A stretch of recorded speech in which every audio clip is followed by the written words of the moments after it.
Hey folks, welcome to my channel நம்ம talkies. இன்னைக்கு நாம பார்க்க போகிற டிஷ்னுடைய பேர் என்னன்னு கேட்டிங்கன்னா க்ரீன் மூங் தால் ரைஸ், அதாவது பச்சை பயிறு சாதம். அதான் நம்ம பார்க்க போகிறோம். ஸ்ப்ரவுட்ஸ்ன்னு சொல்லுவோம் நம்ம இதை இங்கிலீஷில். வாங்க வீடியோக்குள்ளே போவோம். தேவையான பொருட்கள்: கருவேப்பிலை, பச்சை மிளகா, இஞ்சி, அதுக்கப்புறமா சின்ன வெங்காயம் ஒரு 10-15, தக்காளி, அதுக்கப்புறமா பூண்டு, அதுக்கப்புறமா 1 கப் அந்த பச்சை பயிருக்கு ஈக்குவலண்ட்டான பாஸ்மதி ரைஸ். அதை வந்து ஒரு ½ அன் ஹவர் நான் வந்து தண்ணியில் ஊற வச்சுருக்கேன். இதை நம்ம வந்து கம்ப்ளீட்டாக ப்ரெஷர் பேனில் தான் குக் பண்ண போகிறோம். ஃபஸ்ட்டு வந்து நான் வந்து எண்ணெய் ஊற்றிக்கிட்டேன் ஆக்சுவலாக. அதுக்கப்புறமா வந்து நெய்யும் ஊற்றிக்கிட்டேன். அதுக்கப்புறமா வந்து மஸ்டர்ட் சீட்ஸ், அதாவது கடுகு. ஒரு ஃபியூ செகண்ட்ஸ் வெயிட் பண்ணுங்கள், அந்த கடுகு நல்லா பொடிச்சு வரட்டும். மறுபடியும் ரிப்பீட் பண்ணுறேங்க. அதாவது நீங்கள் வந்து பச்சை பயிறு ஸ்ப்ரவுட்ஸ் வந்து 1 கப் எடுத்தீங்கன்னா அதுக்கு ஈக்குவலண்ட்டான கப்பு வந்து பாஸ்மதி ரைஸ் எடுத்துக்கோங்க. அந்த பாஸ்மதி ரைஸை ஒரு ½ அன் ஹவர் ஊற வச்சுருங்க. சரிங்களா? மற்றதெல்லாம் குவான்டிட்டிஸ் நீங்கள் பார்த்துக்கிட்டு இருப்பீங்கன்னு நினைக்கிறேன். இப்போ அடுத்தது அந்த கடுகு நல்லா வெடிச்சு வந்த பிறகு நீங்கள் ஆட் பண்ண வேண்டியது வந்து சீரகம் ஆட் பண்ணிக்கோங்க. அடுத்தது வந்து சின்ன வெங்காயம்ங்க. சின்ன வெங்காயம் வந்து ஒரு 10லேருந்து ஒரு 15 பீஸ் நல்லா உரிச்சு எடுத்து வச்சுருக்கேன். அதை தான் ஆட் பண்ணுறேன். அடுத்தது வந்து பூண்டு, அதுக்கப்புறமா இஞ்சி, பச்சை மிளகா, கருவேப்பிலை. நம்ம யூஷுவல் இன்க்ரீடியன்ஸ் தான். போட்டு நல்லா சாட்டே பண்ணுங்கள். அந்த வெங்காயம் வந்து ஒரு மாதிரி ஒரு கலர் வந்து லைட்டாக மாற ஆரம்பிக்கும். அது வரைக்கும் நீங்கள் கண்டினியூஸாக இதை சாட்டே பண்ணிகிட்டே இருங்க. ஸோ இது வந்து ஆக்சுவலாக வந்து ஒரு குவிக் ரெசிபிங்க. நீங்கள் வந்து ஒரு ஒரு ஒரு 5 நிமிஷத்தில் நீங்கள் செஞ்சிடலாம். எல்லாத்தையும் ரெடி பண்ண வச்சிங்கன்னா, அதாவது நீங்கள் வந்து டைம் ஸ்பெண்ட் பண்ண தேவையில்லைன்னு சொல்ல வரேன். அதாவது கம்ப்ளீட் குக்கிங் ப்ராசஸ் வந்து 5 நிமிஷம் கிடையாது. ஏன்னா இது நம்ம ப்ரெஷர் குக் பண்ண போகிறோம். ஸோ அதுக்காக கண்டிப்பாக வந்து டைம் தேவைப்படும். தக்காளி ஆட் பண்ணிக்கோங்க. அதெல்லாம் ஓரளவுக்கு நல்லா சாட்டே பண்ண பிறகு நீங்கள் அதுக்கப்புறமா தான் தக்காளி ஆட் பண்ணணும். முதல்லயே தக்காளி ஆட் பண்ணிடாதீங்க. பட் நீங்கள் வந்து இதை வந்து குவிக்காக வந்து நீங்கள் ப்ரெஷர் பேனில் வச்சுட்டு நீங்கள் வந்து மற்ற வேலையை பார்க்கலாம். அதனால் இது ரொம்ப சிம்பிள் ரெசிபி, ரொம்ப குவிக்காக செய்யக்கூடிய ரெசிபி. அடுத்தது வந்து இந்த பச்சை பயிறு பாருங்கள் எப்படி நான் இருக்குன்னு. ஸ்ப்ரவுட்ஸ்ன்னு சொல்லுவோம் இங்கிலீஷில். அதை ஆட் பண்ணியிருக்கேன். ஸோ தக்காளி ஆட் பண்ண பிறகு இந்த ஸ்ப்ரவுட்ஸ் ஆட் பண்ணிக்கோங்க. அதுக்கப்புறமா கொஞ்சம் மிக்ஸ் பண்ணுங்கள். இப்போது அடுத்தது வந்து தண்ணி தேவையான அளவுங்க. அதாவது இந்த வெஜிடபிள்ஸ் எல்லாம் முங்குற அளவுக்கு தண்ணி போட்டுக்கோங்க. இப்போ நம்ம இந்த பாஸ்மதி ரைஸ் ஊற வச்சிருக்கோம் இல்லையா, அதையும் அப்படியே அந்த தண்ணியை ட்ரெயின் ஆஃப் பண்ணி ரெடியாக எடுத்து வச்சிருங்க. இப்போ நான் ஆட் பண்ணது வந்து மஞ்சள் பொடி. அதுக்கப்புறமா காரம் அதிகமாக வேணும்னா நீங்கள் வந்து சில்லி பவுடர் எக்ஸ்ட்ரா ஆட் பண்ணிக்கலாம். நான் வந்து 1 ஸ்பூன் ஆட் பண்ணியிருக்கேன். இப்போ நான் அடுத்தது ஆட் பண்ணது வந்து சாம்பார் பொடிங்க. சாம்பார் பொடி ஆட் பண்ணிங்கன்னா ஒரு வித்தியாசமான ஒரு டேஸ்ட் வரும்.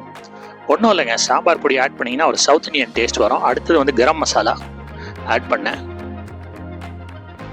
இது வந்து நீங்கள் பண்ணக்கூடிய டிஷ் வந்து பாஸ்மதி ரைஸ். யூஸ்வலாக பாஸ்மதி ரைஸ்னாலே நார்த் இந்தியன் அப்படிங்கிற மாதிரி யோசிப்பாங்க. அதுக்கு ஒரு சவுத் இந்தியன் டிஞ்சு கொடுக்கறதுக்காக நம்ம இந்த சாம்பார் பொடி ஆட் பண்ணுறோம். அடுத்தது நான் ஆட் பண்ணுறது உப்பு ஆட் பண்ண மறந்துடாதீங்க. நிறைய பொடி ஆட் பண்ணும்போது நம்ம ஜென்ரலாக உப்பு ஆட் பண்ண மறந்துடுவோம். இந்த டயத்துலேயே நம்ம ஆட் பண்ணோம்.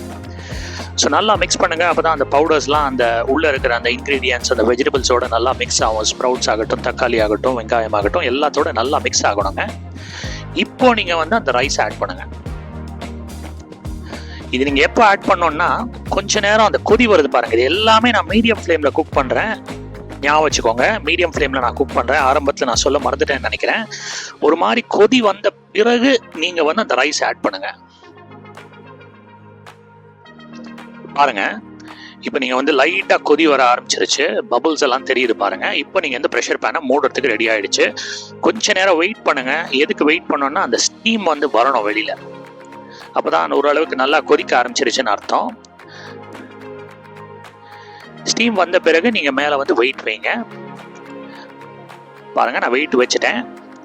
வெயிட் வச்சுட்டு ஒரு 4 விசில் வெயிட் பண்ணுங்கள். கண்டிப்பாக வந்து ஒரு 10லேருந்து 15 நிமிஷம் மினிமம் ஆகிடுங்க. ஒரு 4 விசில் வெயிட் பண்ண பிறகு நீங்கள் வந்து இதை ரிமூவ் பண்ணலாம். இந்த வெயிட்டை ரிமூவ் பண்ணலாம். பாருங்கள், எனக்கு 4 விசில் டைம் ஆகிடுச்சு. நான் ரிமூவ் பண்ண போகிறேன் இந்த விசிலை, வெயிட்டை. பாருங்கள், ஃபென்டாஸ்டிக்கான ஒரு பச்சை பயிறு சாதம், green moong dal rice, sprouts rice, நீங்கள் இதை எப்படி வேணால் சொல்லலாம், ரெடி ஆகிருக்கு. ஆனால் இன்னும் நம்மளுடைய ப்ராசஸ் முடியலை. ஏன்னா நம்ம வந்து கேஷ்யூ நட்ஸ் எடுத்து இதை தாளிச்சு கொட்ட போகிறோம். ஸோ ஆஸ் யூஷுவல் இது என்ன சொல்லுவாங்க நீங்கள் வந்து கீழே கமெண்ட் பண்ணுங்கள். இது வந்து ஒரு மினி ஃப்ரைங் பேன்னு சொல்லலாமா. இதில் வந்து தேவையான அளவு நெய், அதில் வந்து ப்ரோக்கன் கேஷ்யூஸ் நான் ஆட் பண்ணுறேன். ப்ரோக்கன் கேஷ்யூஸை நல்லா வறுத்துக்கோங்க. அது ஒரு மாதிரி கோல்டன் ப்ரௌன், அதாவது இப்போ நீங்கள் பார்த்தீங்கன்னா ஒயிட் கலரில் இருக்குது. ஒரு மாதிரி கோல்டன் ப்ரௌன் வர வரைக்கும் நீங்கள் வந்து அதை நல்லா வறுத்துக்கோங்க. வறுத்துக்கிட்ட பிறகு ப்ராசஸ் ரொம்ப சிம்பிளுங்க. திருப்பி நீங்கள் வந்து அந்த ரைஸில் தான் இதை கொட்ட போகிறீங்க. ரைஸில் கொட்டின பிறகு நல்லா மிக்ஸ் பண்ணிக்கோங்க, நல்லா கிளறிக்கோங்க. இப்போ அடுத்தது நம்மளுடைய ஃபைனல் இன்க்ரீடியன்ஸுங்க. என்னன்னு கேட்டிங்கன்னா கொத்தமல்லி. ஆஸ் யூஷுவல் இதோட சின்னதாக வெட்டி போட்டிங்கன்னா நல்லாயிருக்கும். ஸோ கொத்தமல்லி ஆட் பண்ண பிறகு நல்லா மிக்ஸ் பண்ணிக்கோங்க. ஃபண்டாஸ்டிக்கான ஒரு மூங் தால் ரைஸ் வந்து ரெடி ஆயிடுச்சுங்க. நல்லா மிக்ஸ் பண்ணி கொடுங்க. உங்கள் வீட்டில் இதை செஞ்சு பாருங்கள். இது வந்து ஒரு லஞ்ச் பாக்ஸ் ரெசிபி. குவிக்காக உங்களுக்கு வந்து டின்னர் செய்வதற்கு டைம் இல்லை அப்படின்னாலும் இந்த ரெசிபி நீங்கள் செய்யலாம். ரொம்ப குவிக்காக முடிஞ்சிடுங்க. ஃபண்டாஸ்டிக்கான green moong dal rice, sprouts rice தயாராகிடுச்சு. தேங்க்ஸ் ஃபார் வாட்சிங் my channel. Do like and subscribe. மீண்டும் ஒரு அற்புதமான காணொளியில் சந்திப்போம். நன்றி மக்களே, வணக்கம்.